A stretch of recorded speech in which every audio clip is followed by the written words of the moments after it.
Hello mga sir, mga ma'am. Isa nga po pala akong unit earner lang.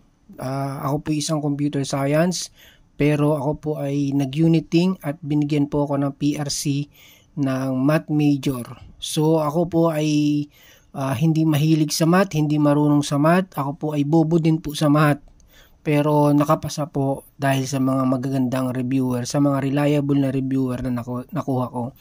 Hindi ko po gusto ang math, hindi ko po forte ang math. Pero sabi ko kay Lord, pag ako nakapasa, ibibigay ko ng libre yung reviewer na nakita ko, yung mga reviewer na ginamit ko nung nag-exam ako. Sana makakatulong ng malaki to sa inyo itong ibibigay kong reviewer. I-comment mo lang yung pangalan mo or email address, yung pangalan mo sa Facebook para ma-send ko sa iyo itong aking reviewer na ginamit. Ito talaga yon. Nagbago lang yung mga number. Ganyang topic ang lumabas. So, hindi ka na mahihirapan pang maghanap ng ibang reviewer na magtutugma sa exam. Sobrang lawak ng math, sobrang lawak ng coverage. Mahirapan ka kung lahat yun aaralin mo. Samantalang ang lumalabas lamang naman sa math ay simplify, mga ganun lang. Halos simplify lang. Pag naaral mo ang simplify nang mabilis ka magsagot, lalong-lalo na kapag ginamit mo yung calculator technique. Ako kasi calculator technique, hindi na ako nagsasagot ng lapis-lapis, susulat-sulat ng ballpen. True na ako, calculator talaga. Maraming calculator technique sa Google o sa YouTube ang magtuturo sa inyo kung paano magsagot ng simplify. Pero kung ikaw naman ay 4 years na math major, sigurado naman ako na alam mo naman kung paano mag-simplify. Pero ito ay para din sa mga taong nag-uniting, na katulad ko, na walang ka-background sa mathematics. So ito ay para sa inyo. Kung kayo po ay, kung gusto nyo po ng reviewer, mag-comment lang po kayo, sasendan ko po kayo ng libreng reviewer na ginamit ko nung nag-exam ako. Bale, sobrang taas ng mathematics ko, papakita ko yan sa susunod ng mga araw.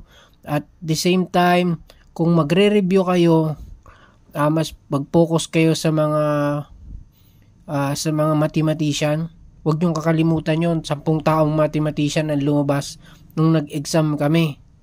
Sobrang daming mathematician. Ang marami talaga ay simplify, mathematician. Tsaka kung alam niyo po yung yung compound interest.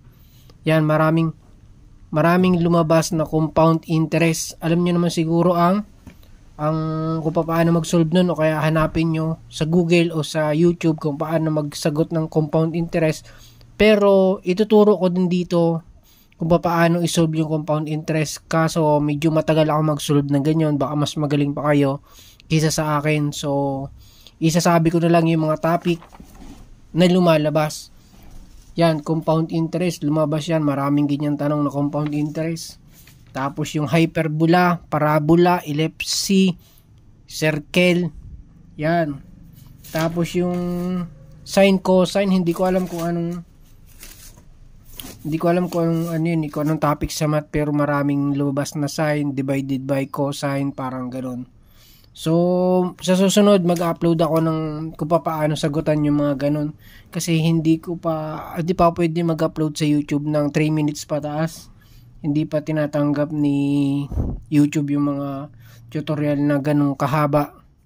So, basta ang reviewin nyo ay yung mga circle, ellipse, parabola, hyperbola, simplify, paano mag-simplify, limits, yan, reviewin nyo yan. Yan lang, wag na kayo mag-review ng kung ano-ano pa. Tapos yung mga tao, hindi nawawala yan, mathematician, may 10 points ka na agad dyan. Sana makatulong to sa inyo at sana i-share nyo din para dumagdag naman yung aking mga subscriber. Salamat po.